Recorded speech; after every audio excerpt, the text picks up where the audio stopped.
Today we're going to be talking about your rights if you're a domestic worker, helper, maid, driver, gardener, if you're working in someone's home.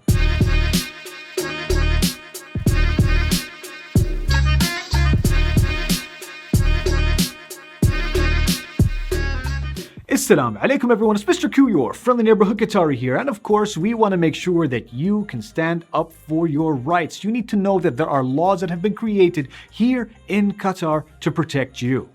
Let's get started. Let's get started, people. Now, if you want to go ahead and refer to the specific laws, take a look at Law 15 of 2017, known as the Domestic Worker Law. So, if you want to verify what I'm saying, go check the law. You don't have to believe us, see for yourself. Now, before we get started with all of the juicy stuff, I wanted to mention something specifically related to recruitment agencies, because there are a lot of agencies internationally that end up putting people in situations that they don't want to be in. So first of all, just take note, you don't have to pay the recruitment agency a fee. You, the employee, should not pay. The fee is paid by the employer, not the employee. They said just put it on their tab. Now, what happens if the recruitment agency is like, no, I'm going to go to the police, I'm going to go to the courts? Say, yeah, go ahead, take me to court. Watch yourself lose money because I don't have to pay. I'm not paying you. Let me also add that your employer can't say, hey, I just paid the recruitment agency, so you're going to have to pay me back. No. The fee is with the employer and the recruitment agency, not with you. That's a good boss. Now, for this part, we're going to be talking about contracts. Before you start your job, make sure that you sign a contract. No contract, no job. Sign the contract first. Guys, a lot of people think that they're signing a little bit of a paper, they're going to fly on over, then they're going to get their real contract and sign that and start their job. No, sign the contract first. I want it in writing. Now, Qatar is opening up Qatar visa centers all over the world. So if there is one in your country, you can sign an electronic contract. Everything will be registered with the government. So nobody can say you are entitled to less pay. You cannot say that you'll give me less pay. You cannot say. Now, officially, contracts need to be registered in Arabic. However, contracts are usually bilingual, meaning your language and the Arabic language. However, the Arabic part is what prevails, so make sure that you have the correct translation. And if you don't understand something, ask. It's okay to ask. Ask me anything. Also, you need to get a copy of your employment contract. If you have an employer that says, no, you can't have one, you can be like, hey, wait a minute, what are you hiding? Yes, you should have a copy of your employment contract. Keep it with you, nice and safe. Take a picture of it with your mobile phone. Save it in the cloud if you want. So if somebody says, I'm going to give you 500 riyals less today, you can be like, I got a copy of my contract. Now, when you come over here to Qatar, you're going to need your own Qatari ID, so your passport might be needed so that they can go and register you. However, let me just mention and remind you all that nobody can keep your passport. Your passport is yours. You keep it. So if an employer says, I need it temporarily for your ID, they need to give you back the new ID with the passport. So keep your passport with you.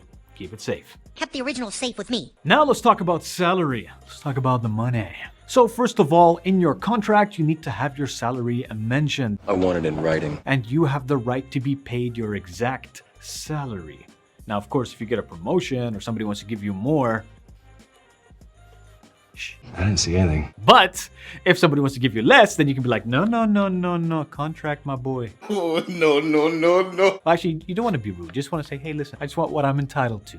Now, besides your salary, you're also entitled to lodging and food. Yes, a home and food.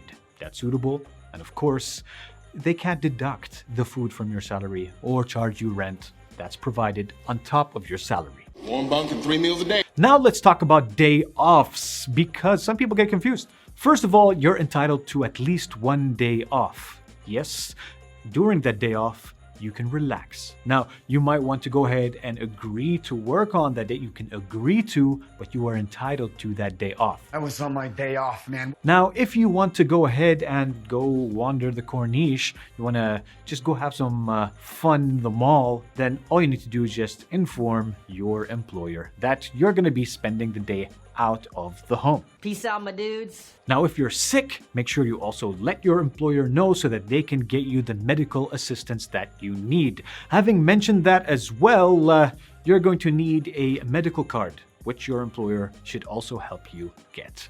No cost.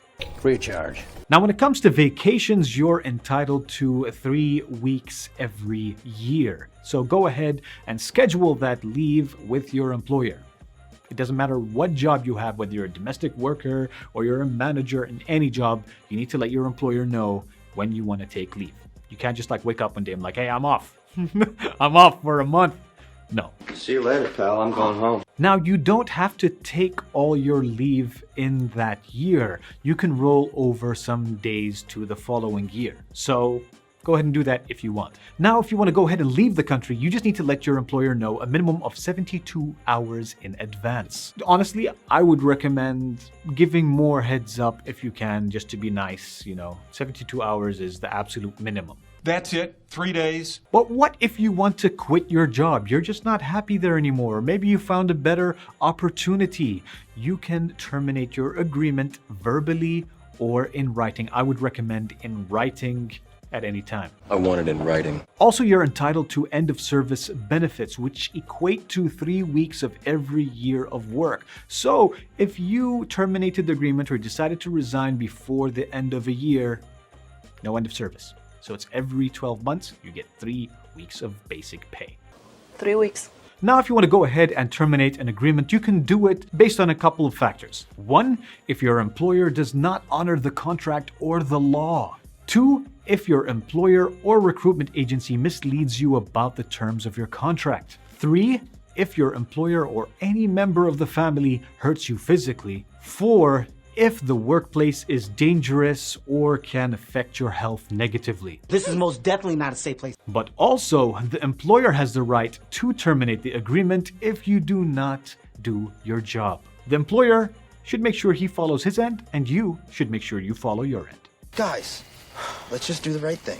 Now, if you have any issues or questions, all you need to do is contact the Labor Department at 16008. All now, our operators are standing by. All right, so now you know what your rights are. Guys, if you have any questions about a specific sector or anything about the law that you want us to explain, ask us in the comment section below and we'll get back to you as fast as possible. Guys, don't forget to go ahead and don't forget to share, don't forget to subscribe, and you see that bell over there? Sign a contract with it, then click on it.